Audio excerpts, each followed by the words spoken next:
My topic discussion today is a little awkward, but it's a much needed topic, and it's your very first wax. So I decided that I was just gonna go ahead and do it full throttle. And so yes, I got a Brazilian wax.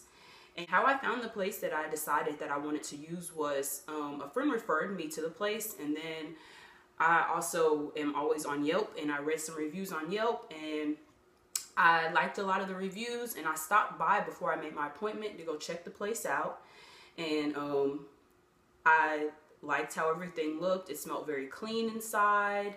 And so I made my appointment for the day of my birthday, and I went and got the wax. The place that I went, they had 3 types of bikini waxes that are pretty standard everywhere. The first one is a bikini wax, and that one is like your minimum wax. And it removes hair from slightly inside your underwear line to the boy short line. And it's just a quick cleanup, and it's a modest approach to bikini waxing. And at the place I went, their regular standard bikini wax was $35. Then, if you want to get a little more advanced, there's a French bikini wax, and that removes hair from the bikini line inward, and it just leaves a strip, I guess, like right in your front. So it's less hair than the regular bikini wax. The regular bikini wax just cleans you up, The French takes it in a little bit, so you're like this. And then the Brazilian removes all of the hair from front and back side. When I first went in, the technician told me to, go into the room and, take your pants off or whatever. And I recorded some of the footage of what the room looked like.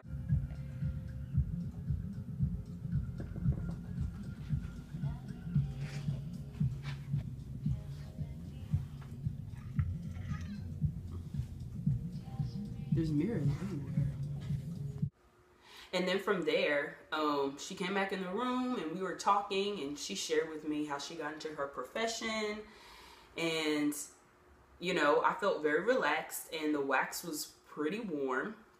And she used a hard wax, so that means that there weren't any strips. It was just the wax, and she patted the wax and let it cool, and then she took it off. She was telling me that most women there's a sensitive area, and it can either be right in between your legs or at the very top of your, vagina area. And I was sensitive at the very top, and I'm not gonna lie, I didn't scream, but I did holler twice.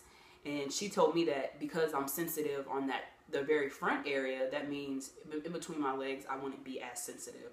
So that's something to also consider when you go. And I'm not gonna lie, yeah, it does hurt a little bit, and it can be a little uncomfortable, but you need to make sure you go, and when you go, that you're relaxed. It's gonna be exciting, and I promise that you're gonna love it after. The first day after you get the wax, you can't take a bath.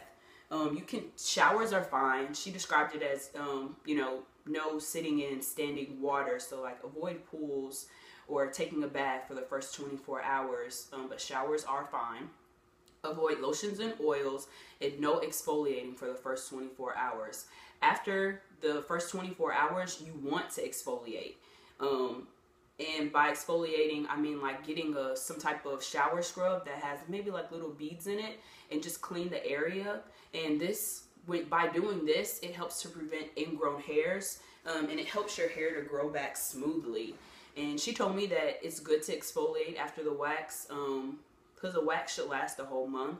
You need to exfoliate 3 to 4 times a week, so that should become a part of your pattern, exfoliating that area, just to make sure that your hair grows in nice and smooth. Do not shave in between waxings. I know some people are super hairy or whatever, and maybe your hair grows back a little bit faster, and you might feel like you want to clean up or something. Try to avoid it at all costs, because after the wax, if you decide to start shaving again, then the next time you go to get waxed again, it's gonna be starting all over with the wax process. After you get a wax, it should be easier to get waxes, and it should be less painful the next time. Your hair should not be as thick. But if you shave, then it's gonna just you're just messing up everything that you started from the first wax. So yeah, just really avoid shaving. In order for you want your wax to last the longest, I suggest going to get the wax right after your period ends. I know it's kind of like, what? But if you go after your period ends, then that means that your hair, by the time your hair starts growing back, your period will come back on, and then right after that period, you can go and get another wax. That's just so you get the whole full last out of it. Like having a bikini wax and then just like on your period, it's just like a total waste. It's just a way to help you keep with a pattern with the wax. I suggest everybody go try and wax, because you probably won't ever want to go back to shaving or whatever your normal grooming regime down there is. So those are my tips for getting a wax, and if you decide to go get one, leave comments below and let me know how your experience was. I'm also going to have a link to the place that I went here in Savannah to go get my wax, and happy waxing, you guys.